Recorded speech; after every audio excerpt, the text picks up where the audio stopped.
Magandang araw mga bata! Halina't ating tuklasin ang panibagong kaalaman sa kindergarten. Bago natin simulan ang ating aralin, tayo muna ay manalangin.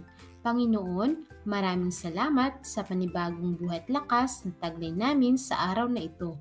Bigyan kami ng talino upang maunawaan namin ang aming aralin. Ito po ang aming dalangin sa pangalan ni Jesus. Amen. Simulan natin ang ating aralin mga bata sa pamamagitan ng isang awitin mula kay Teacher Cleo.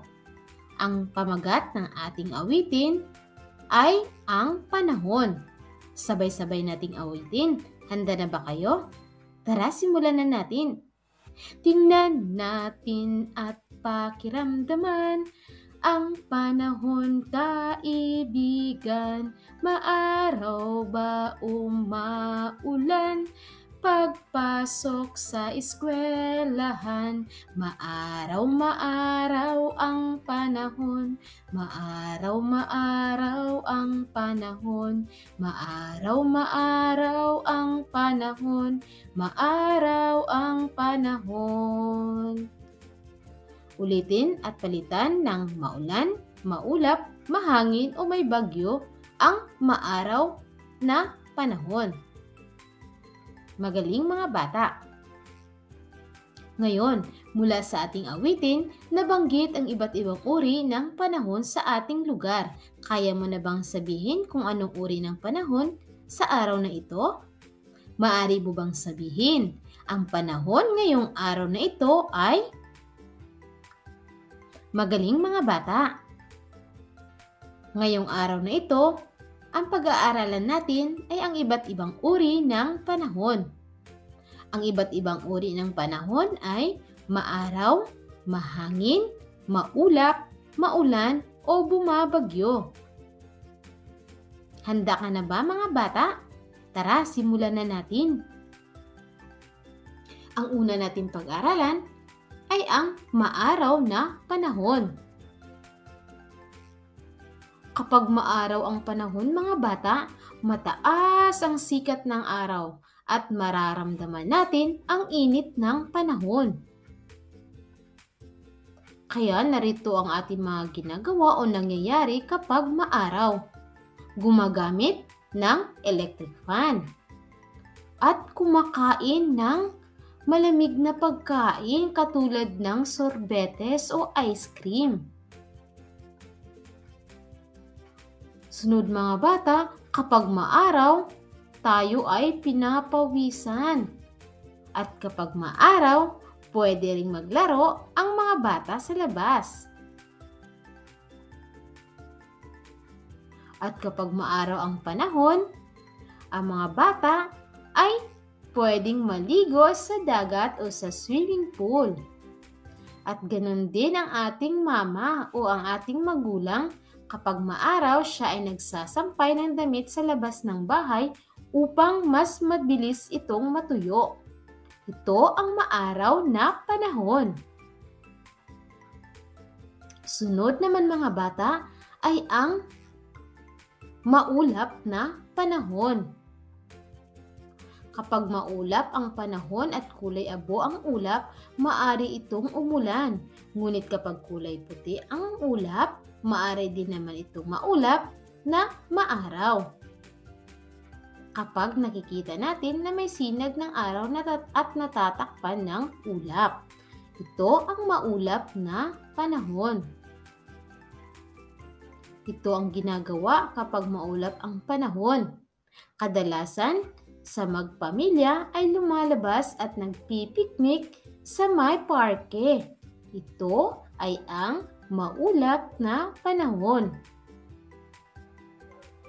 Ito naman ay ang mahangin na panahon. Kapag mahangin ang panahon, kadalasan ay malamig, kaya nagsusuot ang mga tao ng jacket upang panangga sa malamig na panahon. At nakikita natin mga bata sa paligid na ang mga dahon ng punong kahoy o halaman ay sumasayaw o gumagalaw kapag mahangin ang panahon. Narito ang isang halimbawa na ginagawa tuwing mahangin ang panahon.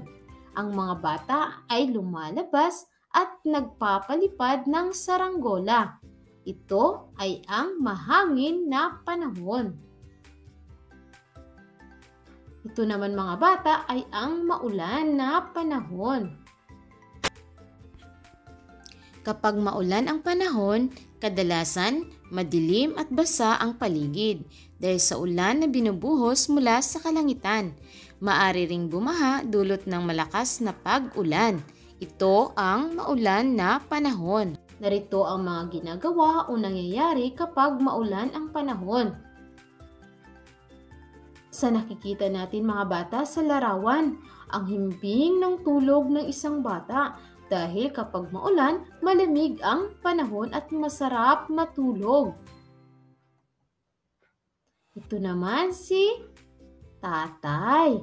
Siya ay umiinom ng mainit na kape o gatas. Dahil malamig ang panahon, kailangan nating kumain o uminom ng maiinit na pagkain o inumin. Katulad ng batang ito, ay kumakain siya ng mainit na pagkain na may sabaw. Ito ay ang maulan na panahon. Alam niyo ba mga bata na kapag maulan o malamig ang panahon, kadalasan tayo ay nagkakasakit ng ubo, sipon at lagnat. Kaya tayo ay palaging mag-ingat upang tayo ay makaiwas sa anumang uri ng sakit. Ito ay ang maulan na panahon. Ito naman mga bata ay ang panahon na bumabagyo. Kapag ang panahon ay bumabagyo, nakikita natin na ang paligid ay madilim. Malakas ang buhos ng ulan at minsan ay kumukulog at kumikidlat sa kalangitan. At ito ay nagdudulot din ng maraming pinsala sa ating lugar, katulad ng pagkasira ng mga pananim o mga pangkabuhayan ng mga tao at ganun din ang mga tirahan at iba pang mga infrastruktura. Ito ay panahon na bumabagyo. Ito ang halimbawa mga bata. Yan dahil sa lakas ng ulan, pwedeng magdulot ng pagbaha. At maaari ding magdulot ng pagkasira ng mga tahanan, pagkaputol ng mga puno at ang pagtaas ng alon ng dagat. Kapag bumabagyo, tayo ay maging handa at maging ligtas sa anumang uri ng sakuna. Ulitin natin mga bata, ano ang iba't ibang uri ng panahon? Maaraw, mahangin, maulan, maulap, at bumabagyo. Ngayon naman mga bata, alamin natin ang mga kasuotan tuwing maaraw o maulan na panahon. Ang mga babae ay nagsusuot ng short o damit na walang manggas. At gumagamit din ng payong upang may panangga sa sinag ng araw tuwing maaraw na panahon. Ang mga lalaki naman mga bata ay kadalasan nagsusuot ng short at sando at gumagamit din ng sombrero at sunglass upang may panangga sa sinag ng araw. Kapag maulan mga bata o malamig ang panahon, nakapayong, kapote, bota at jacket ang kadalasang suot ng mga tao. Ito ay ang maulan na panahon.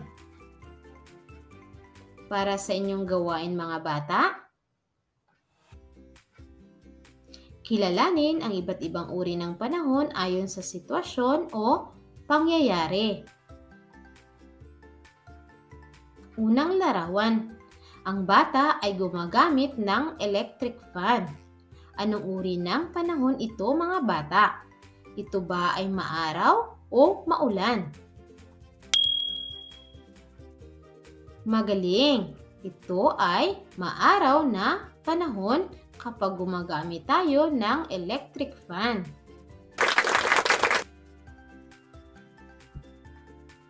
Sunod na larawan mga bata, ang ginawa ng batang ito o mga batang ito ay naglalaro sa tabing dagat at sila ay maliligo din sa dagat. Ano uri ng panahon kaya ito mga bata? Ito ba ay maaraw o maulan?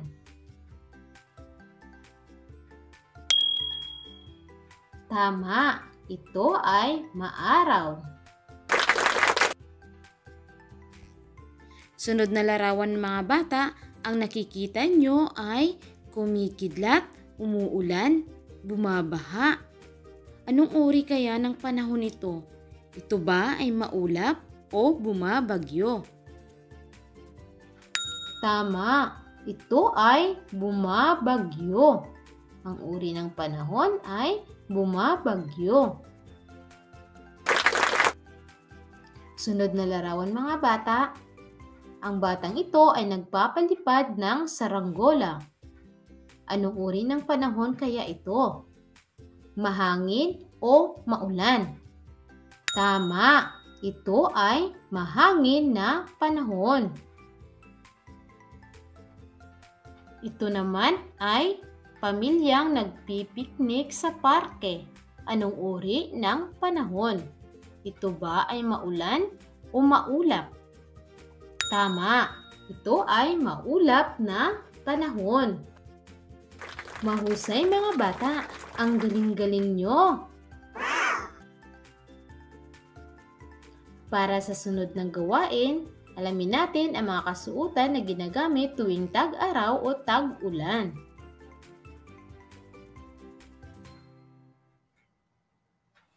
Ang batang ito ay nagsusuot ng short at sando. Anong uri ng panahon? Maaraw o maulan? Tama, ito ay maaraw na panahon. Sunod na larawan, ang batang ito ay nagsusuot ng kapote at bota. Anong uri ng panahon naman ito mga bata? Ito ba ay maaraw o maulan? Tama, ito ay maulan na panahon.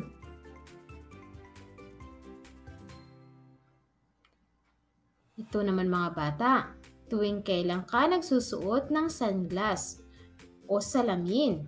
Tuwing maaraw o tuwing maulan?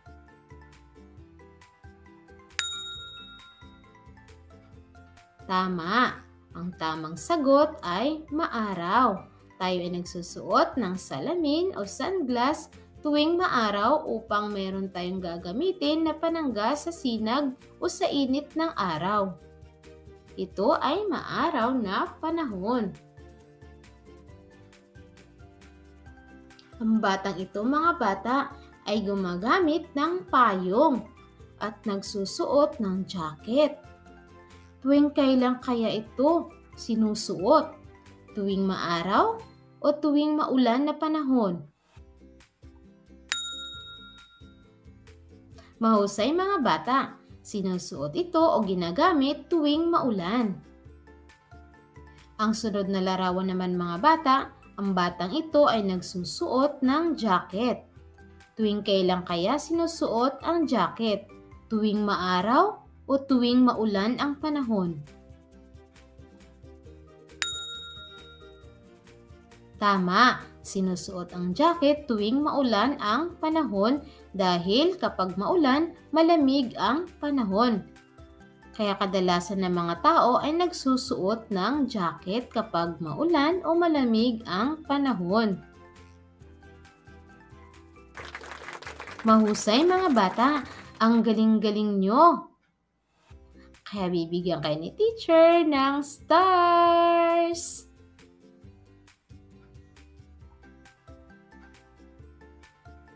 Tandaan mga bata, mahalaga ang kaalaman sa iba't ibang uri ng panahon dahil ito ang magtuturo sa iyo sa tamang gawain, angkop na kasuotan at mga gawain para sa iyong kaligtasan.